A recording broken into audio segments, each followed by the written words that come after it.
Okay, UCLA. Watched a fair amount of tape on them so far. Obviously, it's a very talented team. They're solid within young quarterbacks playing at a very high level, in my opinion. He's doing some really good things for them, and they've got talent all over the place. There's a bunch of running backs back there that are really good. I know they may be a little bit banged up there, but there's a few of those guys back there, so they'll be just fine. And offensive line does a nice job. Watched just not as much defense as I have watched their offense, but listening to the defensive guys, it sounds like they feel they've got another talented defense to go up against. And Coach Woods, I spent some time talking to him, and he thinks the defensive line is a talented crew. And I've had some injuries over there on that side of the ball, but we all have. So we'll go bang around, excited about the week to get started. Kids did a great job today and changed things up a little bit for the young kids. Took the opportunity to have them twice today in practice. So the non-travel guys came in and had about a half hour of individual before the older guys came in and practiced, then practiced with the older guys, and then we had a team period at the end of another half hour. And that'll continue as we move forward.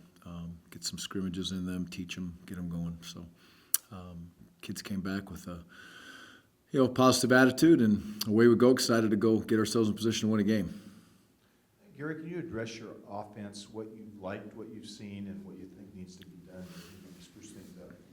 Yeah, great question. Offensively, we are not an offense that can just say, hey, we're going to put the ball down and grind it out and go 12 plays and 75 yards or whatever it may be there. It comes down to have some special plays at certain times, and that's one thing that we need to see. We need to have more explosive plays, similar to the one that Jordan got in this last game. That was a big play for us, and then we need to be able to execute in critical situations.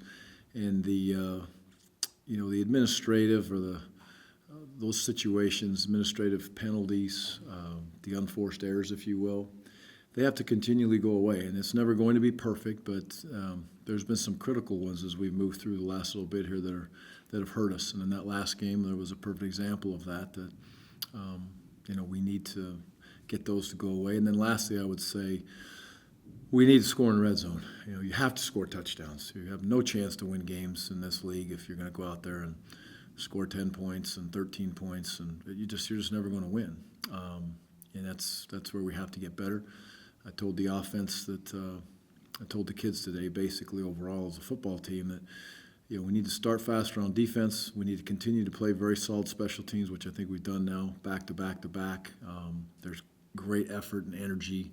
Execution is pretty clean on the special teams side, and then we have to be able to score in the red zone. If we can do that, continue to prepare the way we're prepared, and have that attitude that we've carried with us through the whole season, we'll have a chance to win some football games. You said Josh Rosen is playing at a high level, but I was curious what specifically about his game maybe has him playing not so much like a true freshman.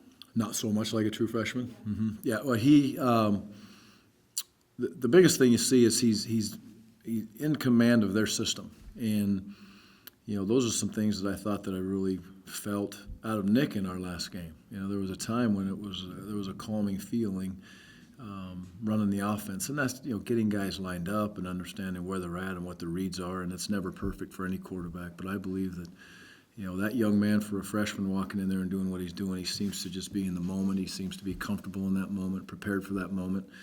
He throws a really, really nice deep ball, consistently puts the deep ball very close to where a talented kid's going to have a chance to be able to go up and get it. And I don't see him making a bunch of mistakes. He doesn't go out there and just have the big-time errors that you just look and say, oh, man, that's a freshman making a play there. After the game on Saturday, you were sort of towing the line between obviously being disappointed about the result, but encouraged about a lot of stuff that you had seen. Where do you sort of stand now, just 2 days removed from that performance? Still, there is no attaboys for our kids. And I also told them that today in the team meeting. We don't want to hear this and that. And the bottom line, you play this game to win. And there is a fine line with kids. I mean, I get that. I understand it. I'm extremely hard on myself and hard on our coaches, and can't be that hard on the kids. So we do look at some things and understand what we're doing better, and I talked to them about that. We're playing better at certain times and certain situations. We're definitely playing better. It's just the peaks and valleys will get you in this league. You can't have a peak and then jump into a valley for a quarter, and then you'll never win. So tackling was improved again. We talked about being more of a physical, vicious tackling team. That showed up a few times in this last game, which was great to see. I think we made, if you look at our offensive game plan in this last game, and we knew what we were running up against, and from firsthand experience, we knew exactly more about this team than any team that we'll probably ever play. And running between those tackles, it's not going to happen with what we have right now and where we're at. We knew we needed to get the ball to the edges in the run game, and I think the kids adjusted the scheme to that, unselfishly adjusted the scheme to that, knowing that we ran between the tackles. You have to try at times. That's just the way it is, to let them know that you'll do it, but we didn't have much success. We did get it on the edges. I thought the blocking on the perimeter was better. That gave us a chance to have some big plays in that situation. And then the ability to move the pocket in the run, in the throw game. If we were dropping back against those guys, it was 2 seconds, the ball better be gone. And so you basically saw us throwing slants and you saw us throwing fades, which, the one late, we didn't even have 2 seconds. If we have 2 seconds to throw that ball, Nick's going to put that ball in the seam route, and Jordan's going to have another huge play, but it didn't take place. So understanding what they have to do in certain scenarios and situations is definitely getting better. So there's some good things to look at, and we definitely do look at that. It's just not a world of negativity we live in, but at the end of the day, we still have to make sure they understand that why we play the game is to win. Gary, I'm sure you're happy to see Jalen Grimble back out there. He seemed to make a lot of plays. The guy's been hurt off and on his career, but healthy, he's a difference maker. I wonder if you could just say a few words about what you're seeing from him. Yeah, it was great to see Jalen get out there. We've seen, since we've been here, we've been able to see those flashes. And as frustrating as it was for Coach Chad, Kalani, myself, and most importantly, Jalen, to take the time off that he had to take off during his senior year to be able to get where he is today, because it was very similar to the way we were with Storm. It was kind of up and down early in the season on where get yourself back to where you feel great, and then let's learn how to kind of practice on it. Jalen last week said he felt very, very good, and the time frame worked out to get him in the game. I thought he had a couple of really big-time plays, and locked the guy out on the inside, came, snapped off a block, and made some tackles for us. I thought he was actively involved in the pass rush. He was actively involved in the run game, and you're right. He was a force in that game. He's a big, strong kid that you hope he can continue to have that success as we move through the rest of the season. We are a better defense when he's healthy and he's out there with us, no question. Earlier, I believe you said that Nick, at points in the game, you liked his command of the offense against Utah. I was curious, what else do you like about his game? What else did he show you that you liked? Well, his ability to run is much better than one may think. And I thought he could run pretty well as we went through camp, but he seems to be a young man that has really good angles when the game is on the line or he has to make a play. Some quarterbacks will come out of there and they're athletic enough to go get the yards, and Nick kind of understands the angles. He learns how to protect himself. He gets what he needs and is able to get down. And made good decisions. Outside of the pocket, I thought he threw the ball extremely well. And I think given the opportunity to have more time within the pocket, which hopefully we can do as we move forward, he'll get the ball through the reads, even cleaner than he was. So, at the end of the day, that was his real true first start, if you will, and playing the whole game and understanding it was his team. Also felt like the team, reacted in a positive way to him. So it was a good step. We'd all like to have some throws back, some calls back, some whatever it is on offense, defense, and special teams. But he gave us an opportunity to be able to stay in the game and manage it enough to be able to be within striking distance. And now we've just got to get him and the rest of the offense to take the next step to score more points. Coach, talking about the offense still, I know you're a defensive guy, but you talked about the red zone earlier. How much that do you attribute to, scouting about defense versus execution? What needs to improve the red zone? Yeah, well, you got a really good idea what Utah's going to do down there. It's going to be one of two things. It's going to be a coverage what's called red thief, or it's going to be a blitz. And it won't change. It won't change next year when we play Utah. It'll be exactly the same. So you have to be prepared for both of those. And they're very good at it. They pride themselves on it. They have very good players who understand exactly what those two defenses are. And we saw them. The ability to be able to A perfect example of that would be when they got into the red zone and they were fighting something very similar to red thief and a pressure, believe it or not, okay? It's the same defense when you get down in there, very, very similar. They did a nice job of including the quarterback and putting him in positions to make those quarterback runs work in the right settings. And I thought that Travis did a nice job of understanding what was there on that side of the ball when he was looking at it. He got it.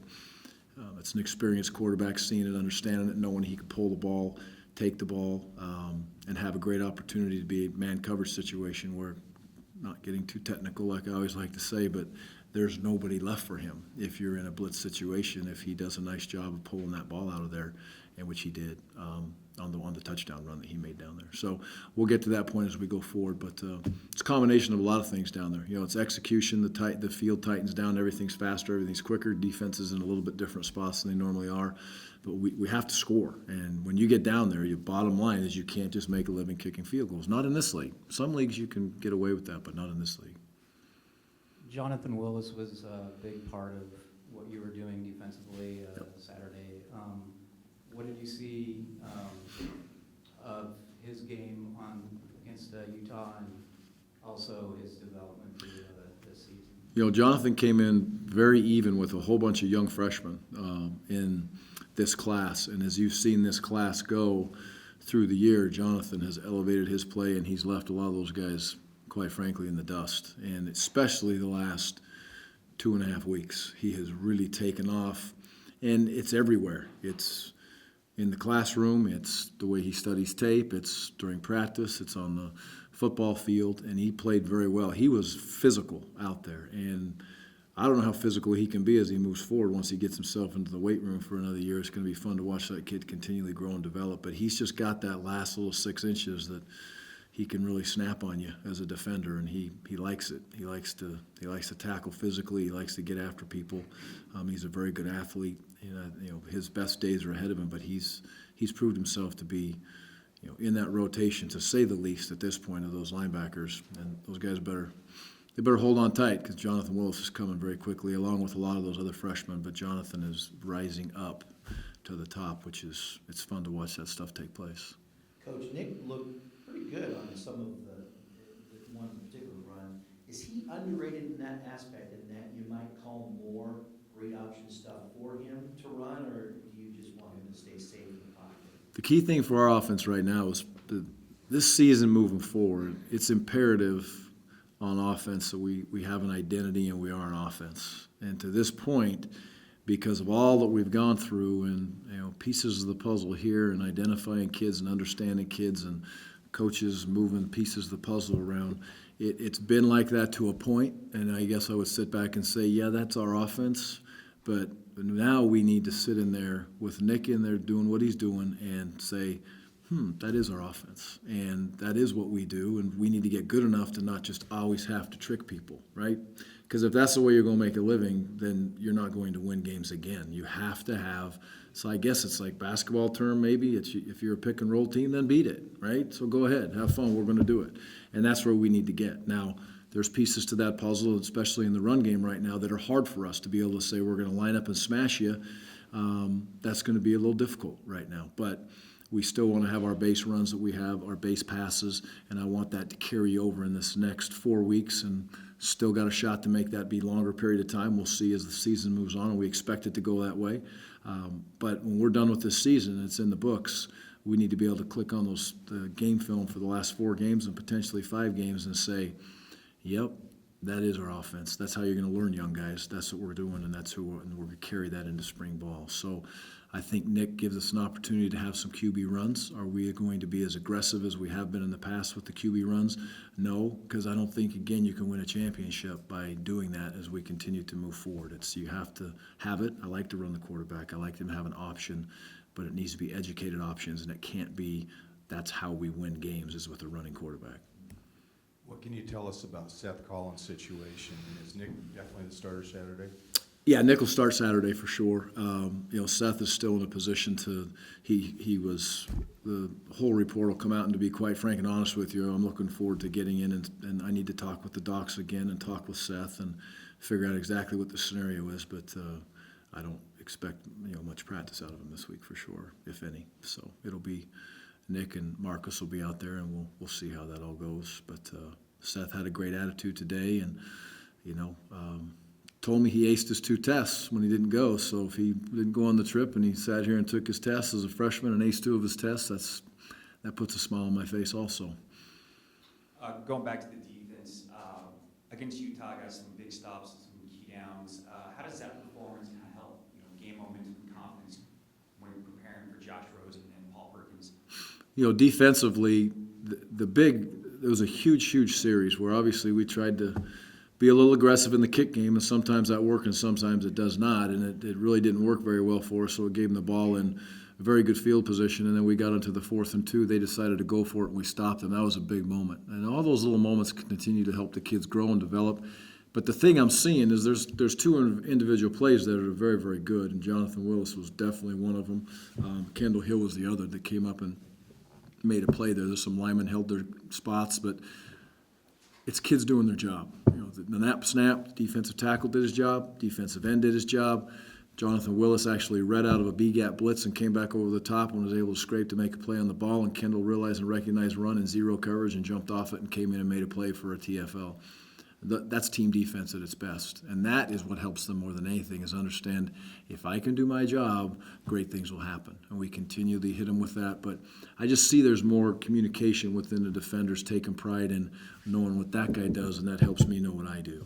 And it was apparent today at practice that they were talking and communicating and working to definitely get better. So the ownership is better. I think their belief in what they can do is continually getting better. But it's week in and week out, because as we see in this league,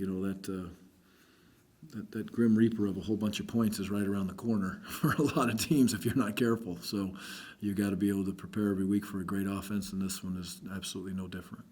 And just what were your impressions about Dwayne Williams and Kendall Hill falling in at cornerback against Utah?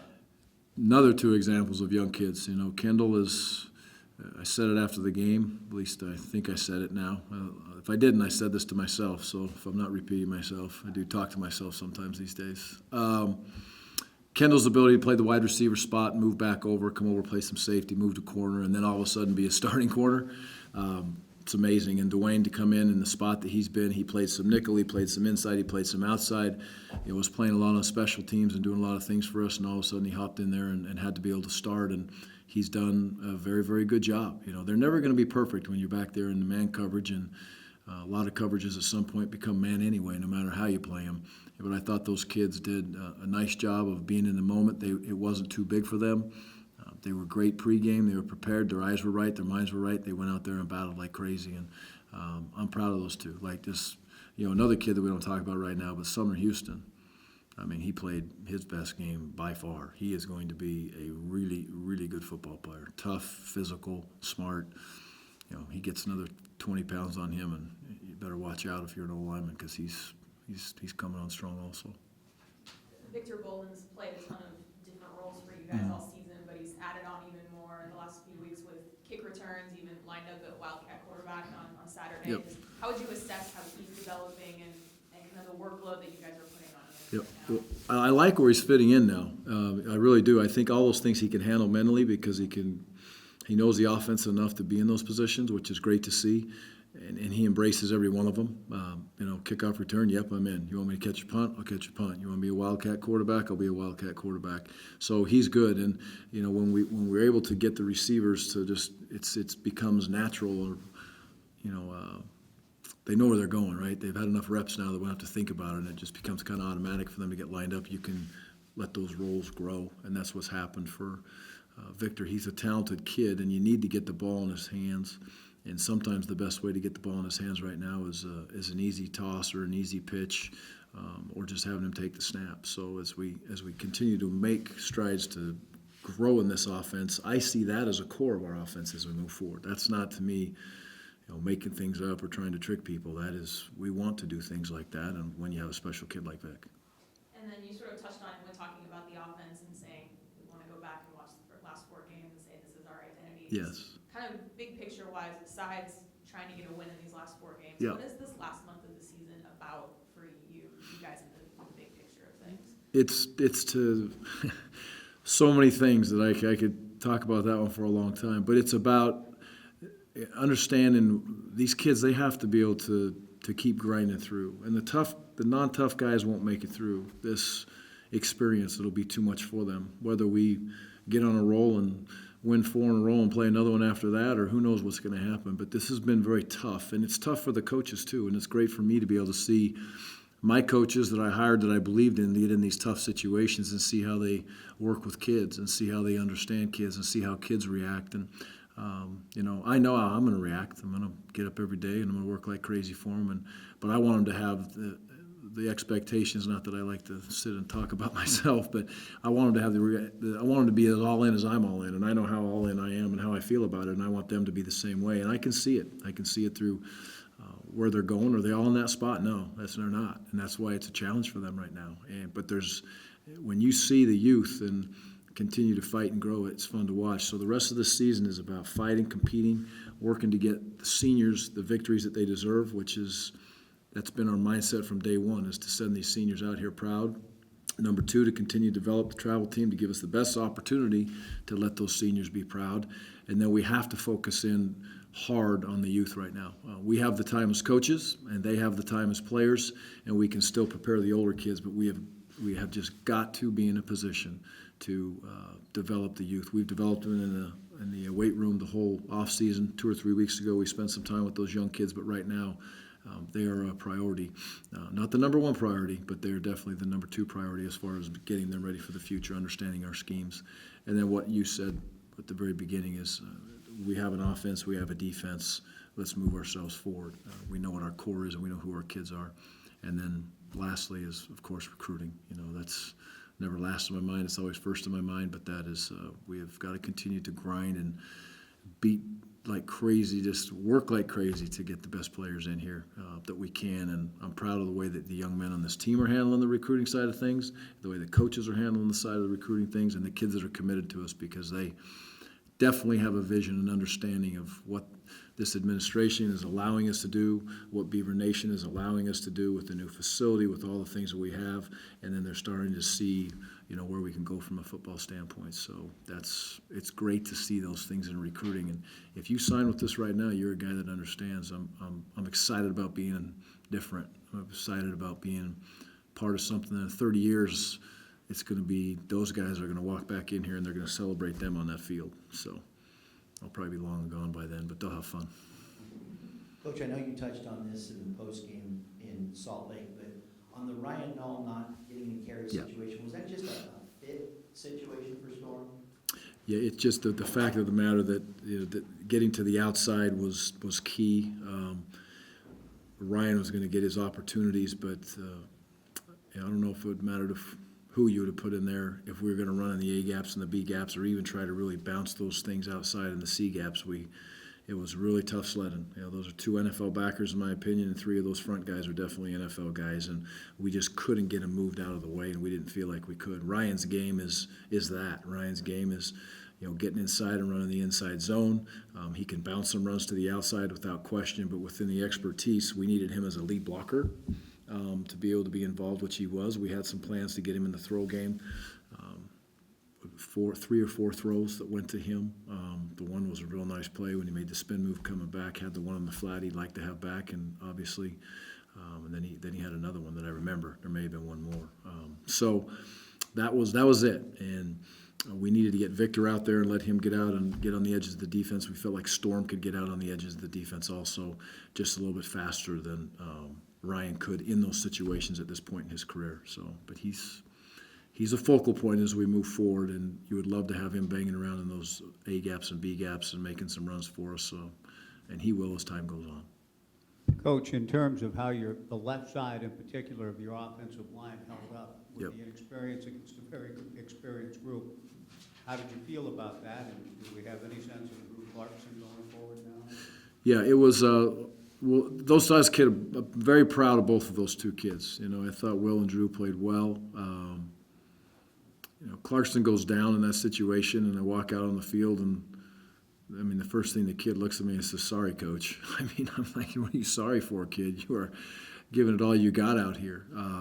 He was a warrior and unbelievably tough, played hard. Will gave everything he absolutely had. I mean, you're talking about a kid that, again, has been sick, lost a lot of weight. He's getting it back now. He's doing everything he can to get it back. But when you can't lift weights all of a sudden for whatever that was, a long period of time, because we got to get him better, and we throw him out there, against Jason Fanica. I mean, Jason Fanica played for me at Utah State, and that was 5 years ago. I know how good a player Jason Fanica is, and he's got to line up against 51 and pass block him.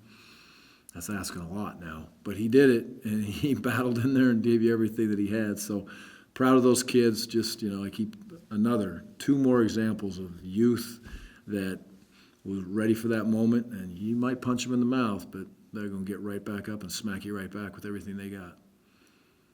On the other side, you mentioned Sumner Houston's play. What about Baker Pritchard? How he's played and then in this game as well? Yeah, it was great to see Baker be able to go back home and play.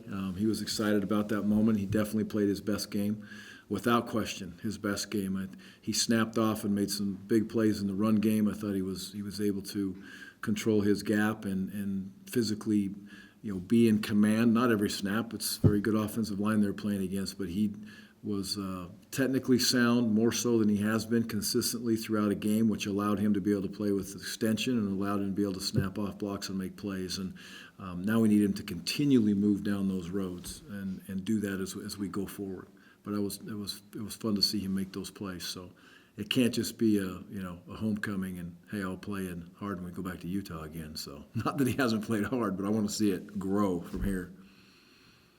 You said that developing the young guys for the future is the number 2 priority, and you've started having them into practice early this week to kind of work on that. I was curious, is that something you've done at other stops in week 8, week 9, or is that just here since it's year 1 and you're trying to build for the future? Where's that from? We always have done different amounts of it. Sometimes it's scrimmage, much more scrimmage, and then just pass Skelly, throw the ball around a little bit and do some things. But here, it's much different for us where we sit, and obviously we have not been successful, so we have to do things a lot different if we want to have the success that that we expect and that the university expects, that Beaver Nation expects. So we're going to do everything we can.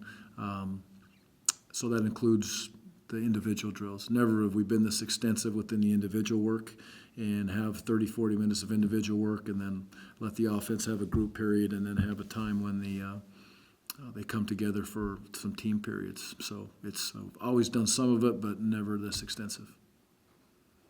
You talked about kind of, again, sort of to go off of that, the balance between seniors and young guys. How have those seniors just handled everything this year? Because I know getting them wins has been a priority, but just how have they been handling all of it? Awesome. They're going to have something very, very special to remember and celebrate. And I don't know how the rest of the year is going to turn around.